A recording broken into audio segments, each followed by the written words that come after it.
आज डोंबिवलीकर या विषयामध्ये कशाक या विषयामध्ये आज अगदी जण एक कलाकार आलेले आहेत, त्यामुळे कलाकारांबरोबर संध्याकाळ काढावी हा एक विषय. थँक्यू. नाही, मला खूप मस्त वाटतं. आमचा आकाश असेल, संदीप जुवटकर असेल, आमचा ऋतुराज फडके असेल, ही सगळी कलाकारांची टीम एकत्र गेलेली आहे आणि आम्ही सगळेच कलाकार क्रिकेट खेळायला आलोय. खूप मस्त. डोंबिवलीत जवळजवळ 80 ते 100 मराठी कलाकार अभिनेत्री खेळायला आलेत. खूप मस्त वाटतंय आणि मजा येईल. खूप मस्त वाटतंय. आम्ही सगळे खूप एक्सायटेड. वहिनींबरोबर आहे तितिशा तावडे मॅम, सिद्धार्थ बोरके यांचे मिसेस, आणि सिद्धार्थ माझा भाऊ आहे, त्यामुळे त्यांना प्रेमाने वहिनी म्हणतो. खूप म्हणजे सगळेच मित्र आहेत. संजू दादा आहेत, प्रथमेश परबाई, प्रवीण तरडे आमचे सर आहेत, त्याच्यानंतर आमचा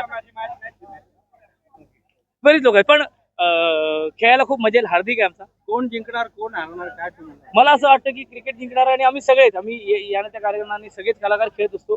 पण हे गॅदरिंग आहे कलाकारांचं. इथे सगळे भेटतोय आणि क्रिकेट सगळ्यांनाच आवडतं. आम्ही खेळतो. तुम्ही बघा, तुम्हाला आवडेल आणि सपोर्ट करा आमच्या टीमला. थँक्यू.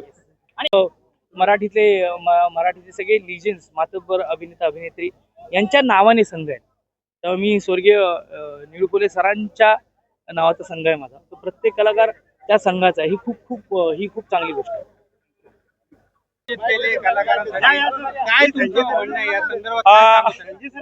पुण्यामध्ये पुणे शहरामध्ये जसं संस्कृती आणि शिक्षण हे दोन महत्वाचे विषय आहेत, त्यानंतर महाराष्ट्रात डोंबिवली हे शहर सांस्कृतिक आणि शिक्षण या दोन्ही बाबतीत येतं.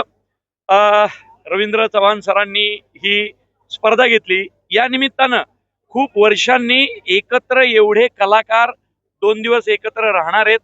आमचा आकाश पेंढारकर हा मागचे 20-25 वर्ष काम करतोय. ते आणि त्यांची सगळी टीम ज्या पद्धतीनं राबतीये, हे जे संयोजन आहे, म्हणजे डोंबिवलीतल्या आणि आसपासच्या पार ठाण्यापर्यंत सगळ्यांनी यावं, ही स्पर्धा पाहिला. तुमचे आवडते कलाकार तुमच्या आवडत्या शहरामध्ये क्रिकेटचा धुमाकूळ घालणार आहे.